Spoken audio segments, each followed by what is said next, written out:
Nah, Sakti, buku itu ternyata tidak cuma diciptakan untuk anak-anak ataupun orang dewasa seperti kita ya.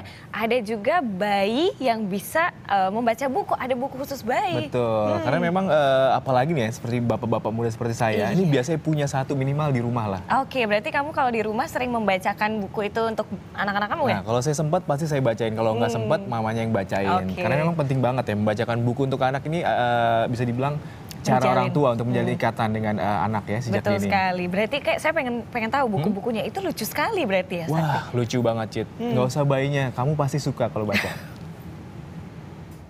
Lihat buku ini. Imut ya. Buku ini biasa disebut softbook, khusus untuk bayi dan anak berumur maksimal 2 tahun. Bahannya lembut dan tidak berbahaya, aman untuk si kecil. Selain itu, buku ini juga bisa jadi stimulan. Pemberian buku yang diberikan sejak usia sedini mungkin, berarti di umur bayi diberikan kepada anak itu adalah bagian dari proses stimulasi itu sendiri. Stimulasinya berupa bukunya maupun berupa isinya. Salah satu ibu yang mengenalkan buku sejak dini pada buah hatinya adalah Rayi Rarasadia. Ia mengenalkan buku sejak bayinya berumur 2 bulan. Dan kini, Lila Kenania yang berusia 2 tahun ini telah terbiasa dengan buku. Lewat buku, seorang anak bisa belajar mengenali benda, termasuk warna dan bentuk-bentuk dasar. Selain menumbuhkan minat baca, Rayi sengaja mengenalkan buku untuk menjalin ikatan antara bunda dan buah hati.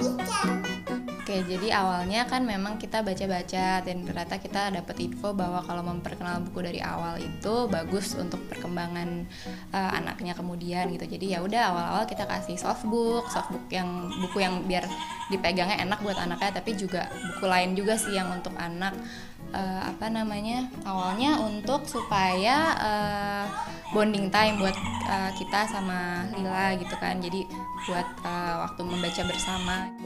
Isi dari softbook pun beraneka ragam. Yang jelas bukan sekedar tulisan dan huruf, namun juga aneka gambar cantik dan mainan penunjang agar menarik minat anak. Bahannya pun bukan sembarang bahan. Buku seperti ini dibuat khusus dengan bahan yang tidak berbahaya. Misalnya dari material kain, flanel, atau plastik yang tumpul. Karena terbiasa, Lila tak rela melepas buku kesayangannya, termasuk saat mandi. Kayak ini kan bahannya kain, terus ini ada bahannya kayak handuk. Teksturnya tuh macam-macam, jadi buat dia itu menarik banget untuk dia pegang-pegang gitu. Jadi emang untuk waktu dia masih kecil sih dia paling suka buku kayak begini. Kemudian begitu agak besar, dia pengen bawa buku ini ke kalau mandi. Kan jangan dong, kan bisa basah. Jadi pengen mandi, terus kita nemu buku ini. Ini juga bentuk softbook, cuma bahannya kan waterproof.